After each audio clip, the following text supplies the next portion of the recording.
All right, shalom, shalom, shalom. Shabbat shalom, I should say. Yeah, it's the Sabbath. It's the Sabbath. We are bringing it in. God, with me and the family, reaching out to my family, to my other young one out there. You know, we're reaching out to you through these scriptures. Y'all know what it is. You know what I'm saying? Yeah. Barakatah, peace and love and blessings to y'all. We got a nice little one today. It's going to be a long one. It's going to be a long one. All praise due to the Most High, Yahweh Bahashim, Yahweh Shai, Mashiach, from the Father to the Son. All right. Now, y'all know what it is. I am the neighborhood Hebrew. We doing script talk right now. I am to give you the truth in which the Most High has spoke. So, lately, we see it all the time. We see it all the time when everybody always talking about these birthdays. Birthday. But in the same breath that they talking about birthday, they talking about how they believe in God. Right? They say, oh, man, thank you, God, for giving me another year on my birthday. Right. But then when the day comes, all they doing is turning up. It's a party. It's a cake. Everything in front of you. Everybody praising you, singing happy birthday to you. There ain't no scriptures being brought out. Ain't no praises really going up to the Most High. That's just something that you say when you get confronted by somebody who brings you the scriptures. So, for all of you who think that it is okay to put that praise upon yourself and also think that you can also praise the Most High at the same time while putting yourself on praise, it's not in the Bible. And what we're going to do today is we're going to go through the scriptures and we're going to see where the Most High does not deal with none of this stuff. He don't deal with no vanity. He don't deal with none of that. Pudding. Yeah, calm your breathing down, baby girl. You know what I'm saying? People can't hear the word over that. You know what I'm saying? Like you out here, baby. You out here. You know what I'm saying? Yeah, y'all just hold your breath.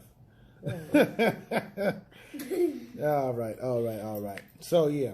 So today's script talk is why birthdays ain't cool. It's why birthdays ain't cool.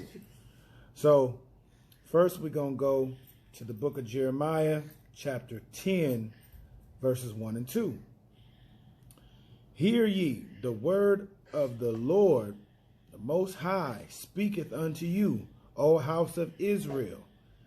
Thus saith the Most High, the Lord, learn not the way of the heathen, and be not dismayed at the signs of heaven, for the heathen are dismayed at them. Okay? I just had to open it up because the Most High says, do not follow the ways of the heathen, whatever they may be, whatever traditions they are, whatever it is, none of it matters. If you're going to follow in the way of the heathen, the Most High instructs that you don't do it.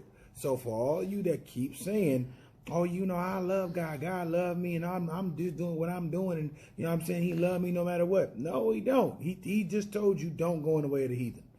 Okay? That's Jeremiah 10, 1 and 2. All right, now we're going to jump to Amos chapter 5, verse 21. Okay? I despise your feast days, and I will not smell in your solemn assemblies. So these feasts that y'all cooking up, oh yeah, let's do it for my birthday. Let's do it big. You know what I'm saying? Let's have this thing catered out, man. Like, you know what I'm saying? You gonna bring something, I'm gonna bring something, man. We all gonna bring something, man. We're gonna turn up. We're gonna turn up for the Most High. Yeah, right. Because you're not turning up for the Most High. You turn up for yourself. So you actually putting yourself on the pedestal where the Most High need to be. That's where you're going off. You going off by having all this cake, having all this ice cream, having all this pizza, this barbecue. You see what I'm saying? You doing all that, and that's considered a feast. The Most High actually instructs us that when we have a feast, that we are to actually bring it to the poor, the maimed, the blind, the sick. We're supposed to call all them together. Or if you're going to have this feast, it needs to be about the Most High, for the Most High, and then you go give portions to the needy. Not your scraps. Not your scraps. You're supposed to go give them a nice, healthy plate. Okay? That's thus saith the Most High. Okay? So all that, what y'all talking about, that's off. All right? All of it is off. You're not really keeping the laws of the Most High like you saying you are. Okay? You're really just talking. So I'm just going to walk y'all through these scriptures so y'all can get it right, man. So we all can walk right like the Most High said to. Okay? So now, I don't know if all you guys have, or if you don't have the book of Jasher, which is another lost book of the Bible. Okay? This is the book of Jasher, chapter 8, verses 9 through 16. Okay? We heard that a son was born to Terah, the son of Nahor, the prince of thy host. And we yesternight came to his house, and we ate and drank and rejoiced with him that night. Now Terah, as you will know as I keep reading, that is the father of Abraham. Okay? That's the father of Abraham. All right? Verse 10. And when thy servants went out from the house of Terah to go to our respective homes to abide there for the night, we lifted up our eyes to heaven, and we saw a great star coming from the east. And the same star ran with great speed and swallowed up 4 great stars from the 4 sides of the heavens. All right. Now, the significance of that star, we already know. The same thing happened when Yeshua, Christ, Hamashiach, was born. You've seen that star. So this is the beginning of the covenants. Okay, this is the beginning of the covenants, where the Most High sent those covenants. Okay, this is verse 11. And thy servants were astonished at the sight which we saw, and were gratefully terrified, and we made our judgment upon the sight, and knew by our wisdom the proper interpretation thereof, that this thing applies to the child that is born to Terah, who will grow up and multiply greatly, and become powerful, and kill all the kings of the earth, and inherit all their lands. He and his seed forever. So this is the prophecy that they understand, that's being told about Abraham, about what's finna come from Abraham. The righteous will lead the earth in the coming days. Okay? And all the kings that are the heathen kings, all the kings of wickedness, are going to be put down. Okay? That's what the servants of the king are understanding from the prophecy. Okay? And now, verse 12, and now our Lord and King, behold, he hath truly acquainted thee with what we have seen concerning this child. If it seemeth good to the king to give his father value for this child, we will slay him before he shall grow up and increase in the land, and his evil increase against us, that we and our children perish through his evil. Okay, right now, that's the meat right there. They are looking to kill Abraham when he was born. Birthday, that's death surrounding a birthday of the one who was to receive the covenants. Okay, let's keep reading. Verse 14. And the king heard their words, and they seemed good in his sight, and he sent and called for Terah, the father, and Terah came before the king. And the king said to Terah, I have been told that a son was yesternight born to thee, and after this manner was observed in the heavens at his birth.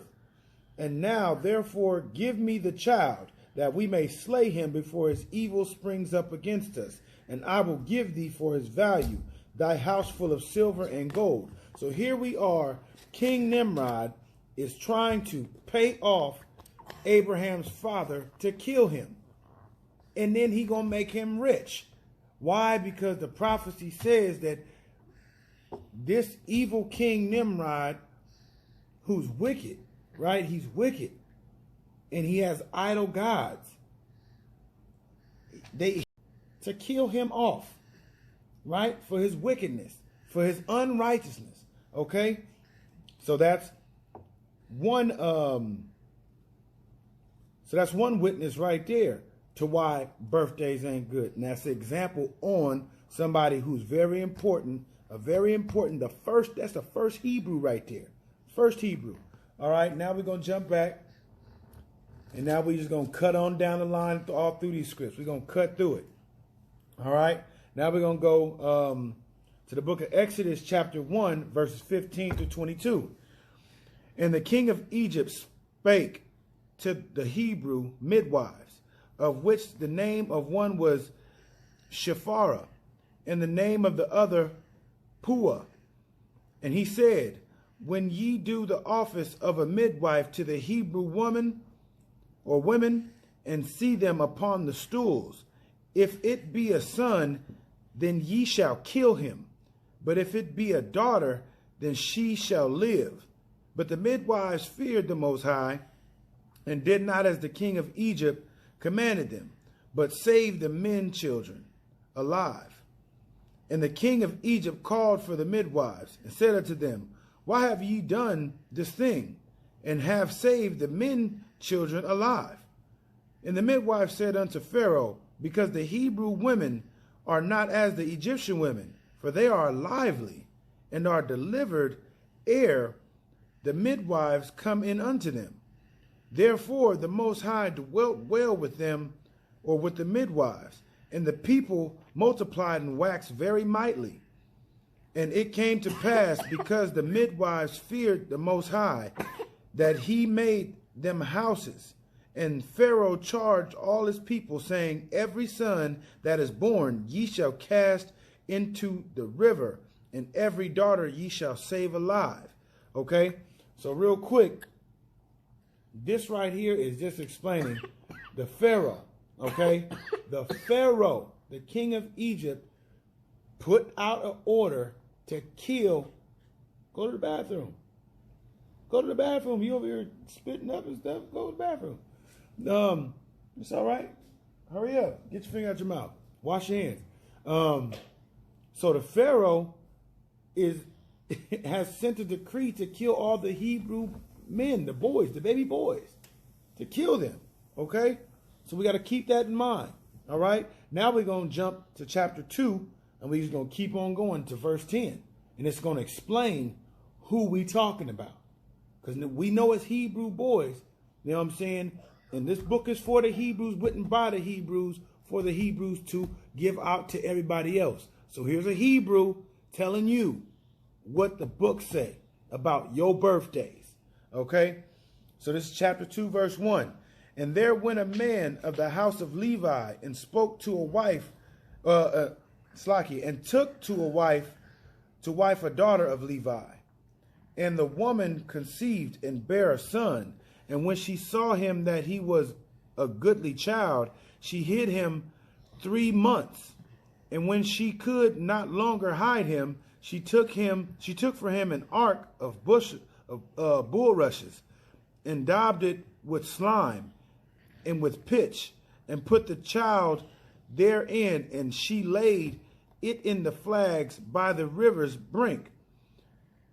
And his sister stood afar off to wit what would be done to him. And the daughter of Pharaoh came down to wash herself by the river, and her maidens walked along by the riverside. And when she saw the ark among the flags, she sent her maid to fetch it. And when she had opened it, she saw the child, and behold, the babe wept. And she had compassion on him, and said, this is one of the Hebrews' children. Then said his sister to the Pharaoh's daughter, shall I go and call thee a nurse of the Hebrew women, that she may nurse the child for thee? And the Pharaoh's daughter said to her, go. And the maid went and called the child's mother. And Pharaoh's daughter said unto her, take this child away and nurse it for me, and I will give thee thy wages. And the woman took the child and nursed it, and the child grew. And she brought him unto Pharaoh's daughter, and he became her son. And she called his name Moses. And she said, because I drew him out of the water. All right. Very simple now. Now you understand who this was even talking about here. Now we all know Moses is a pillar. Moses was the one to guide us out of Egypt. Through the Most High's word, Moses was sent to do that. And who was looking to kill Moses when he was born? The Pharaoh. Once again, another wicked king trying to kill a Hebrew man. Okay, a boy. So once again, surrounding your birthday is death. On his birthday. Yeah. Both were looking to kill them on their birthday. When they were born, they were looking to kill them immediately. Okay? So now we're going to go to the book of Job. Book of Job, chapter 3, verses 1 through 5. Okay?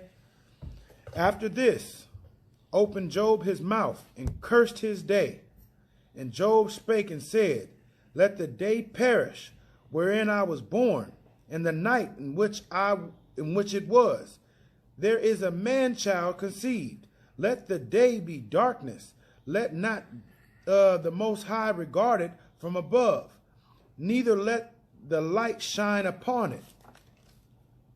Let darkness and the shadow of death stain it. Let a cloud dwell upon it. Let the blackness of the day terrify it. Okay? This is what Job felt because all that he had to endure from being born. He had to come into wickedness and then endure all of it. So this was a tough thing. It's very tough. Okay? Wake your game up. Sit up. Okay? I don't care. Walk around. It's all right. Walk around. Keep yourself moving. You know what I'm saying? You got to hear this. You know what I'm saying? So this is another witness. Okay? Understanding that your birthday don't mean nothing. Okay? The Most High blessed it. So if you're going to be doing anything, you're going to be giving the glory to the Most High for that day. All right? Now we're going to jump to the book of Ecclesiastes, chapter 7.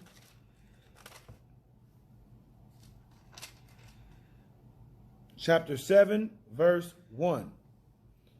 A good name is better than precious ointment, and the day of death than the day of one's birth. Okay? Now why?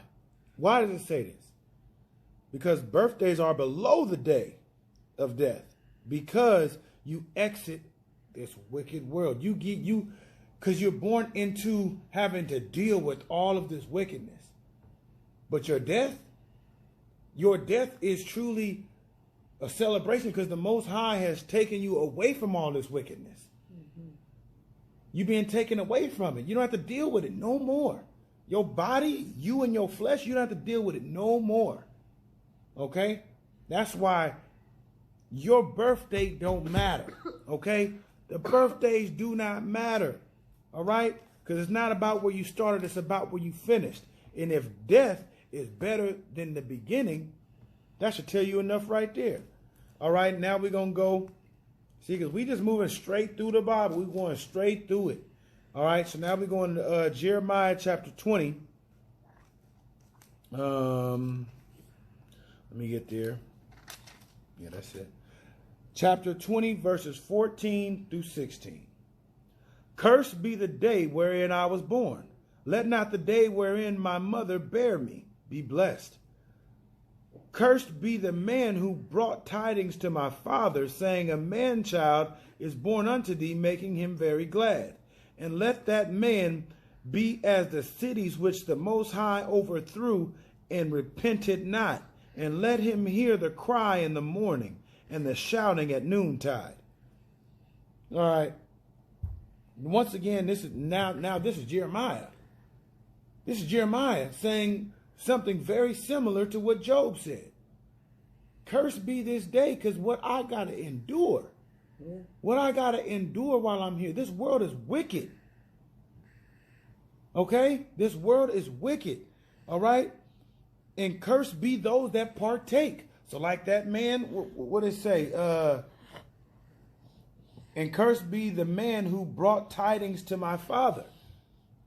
So cursed be any of you that are bringing presents to a person's birthday party. Cursed be to you. Why? Because now you are helping to put this person on this pedestal, and you're actually bowing down, even though you're not getting on your hands and knees. You circling around that birthday cake, ain't you? Right, of course you're not, but I'm just saying. I'm talking to them and you. But so you circling around this birthday cake, you singing, oh, happy birthday this and happy birthday that. You celebrating them. You're not celebrating the Most High. Okay? So cursed be to you for participating in heathen ways and traditions, which is what I read, the first script, Jeremiah 10, 1 and 2. Okay? So we almost done, y'all. We almost done. Now you already know what we getting. Y'all know what we getting. Now we're going to go ahead and talk about Hamashiach. We're going to talk about Christ now.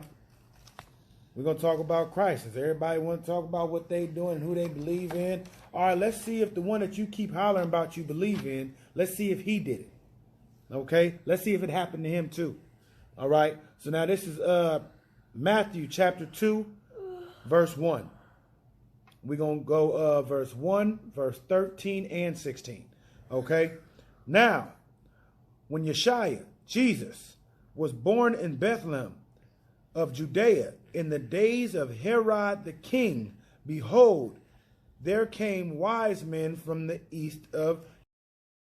I'm talking to them and you.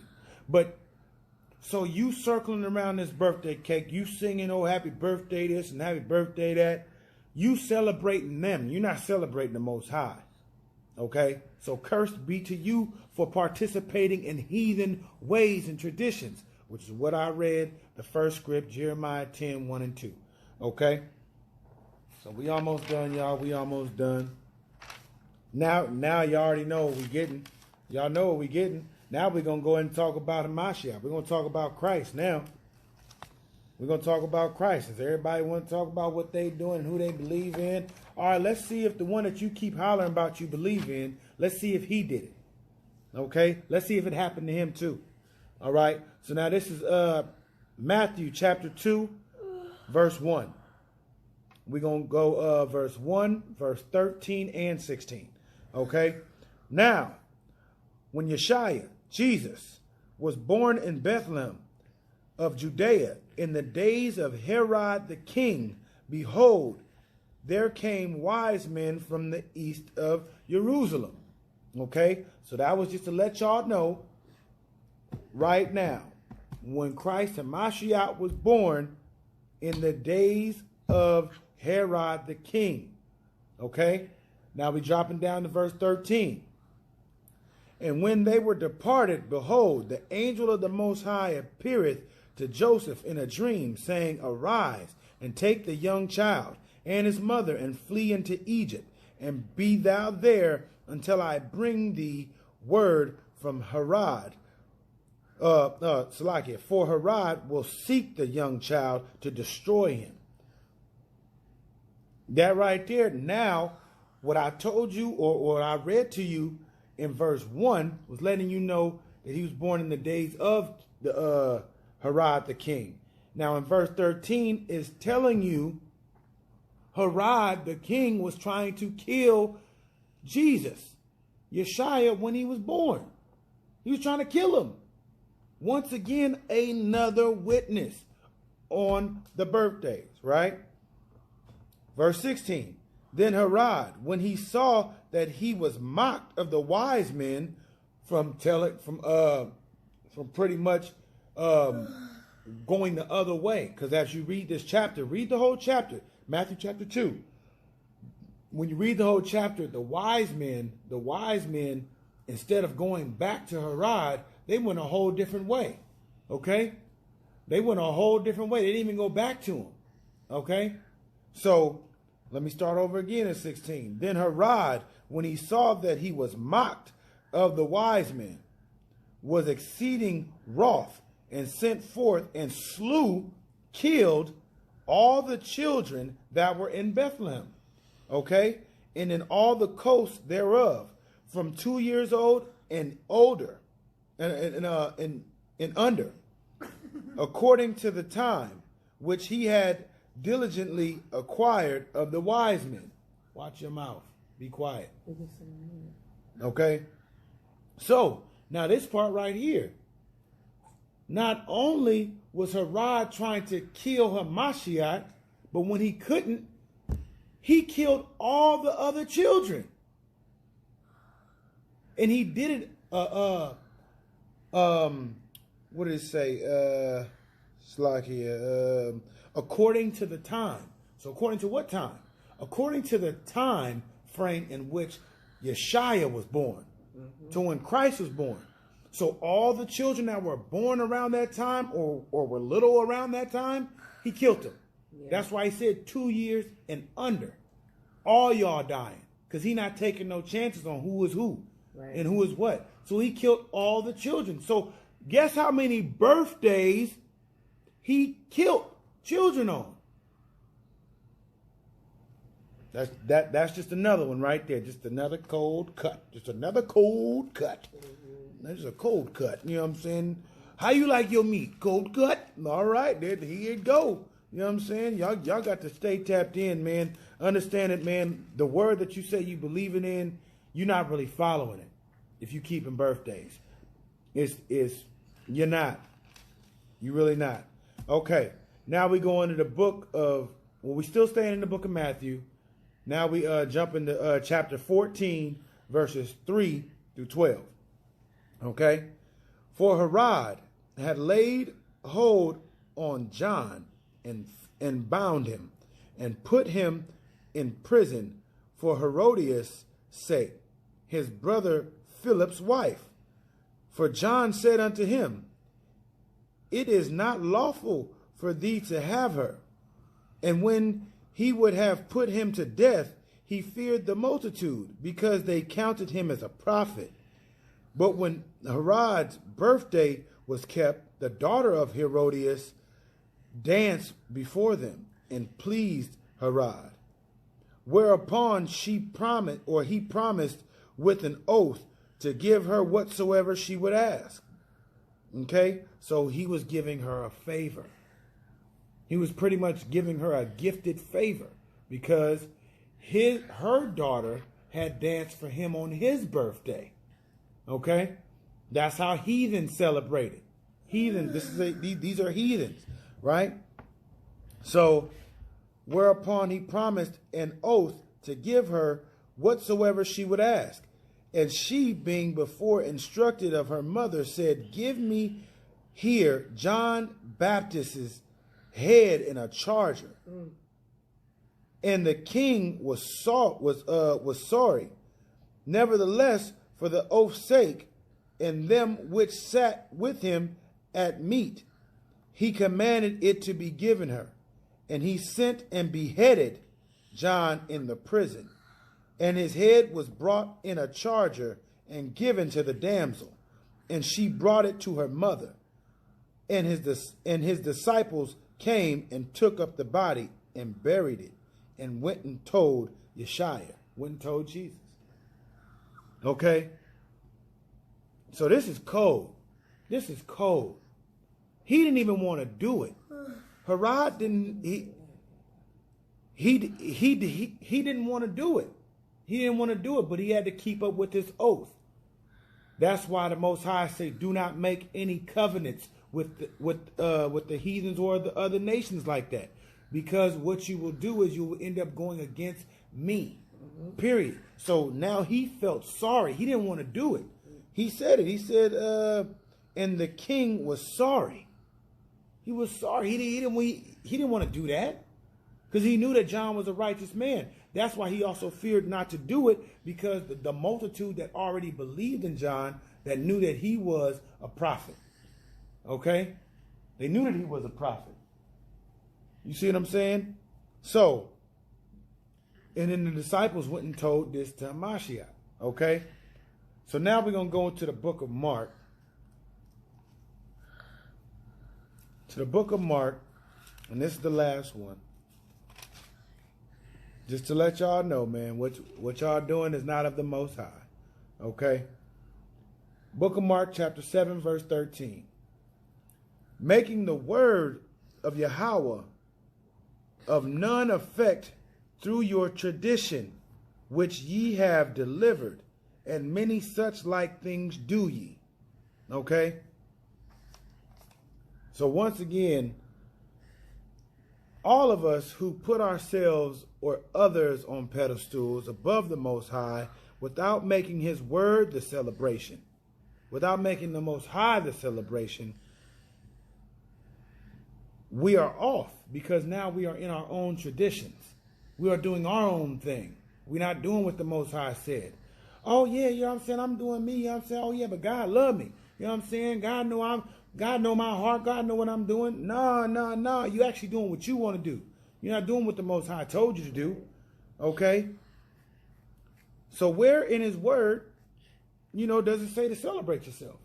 Where in the Bible, I just brought you a precept after precept after precept about why it's not cool to celebrate yourself like that. Okay? And it doesn't, we got to understand that we've been conditioned to the ways of the heathen. And those are the traditions that we keep. Just like the warning that we get when we go to the book of Colossians. We go to the book of Colossians, verses 2, or chapter 2, verse 8. It says, beware lest any man spoil you through philosophy and vain deceit, after the tradition of men, after the rudiments of the world, and not after Hamashiach. So therefore, we have been accustomed to follow in the ways of men, of heathen men at that. Because they keep all these traditions that are not in this book. But they'll tell you that it's okay. That's why your church will come and say, oh, happy birthday. Your church will say, oh, Merry Christmas. Your church will say, happy Thanksgiving. Ain't none of that in here. Ain't none of that in here. And this is what the church preaches. The church preaches this. The church preaches this right here, but they don't listen to what's in here. That's a contradiction. And the confusion is not of the Most High. So with that, I want to say Shabbat Shalom. This is a blessed Sabbath day. I hope y'all keeping it holy, like the scriptures say to do. Y'all know what it is. It's your neighborhood Hebrew. I'm tapping out. Got my family behind here. Babies is ready to go to bed. Well, it's the rest day, so they can go ahead and do that. You know what I mean? All praise is due most definitely to the Most High. First and foremost, as you know. Yahweh Bahashem Yahweh Shai, from the Father to the Son. Barakatah, peace and love and blessings from mine to yours. Happy Sabbath day. Shalom.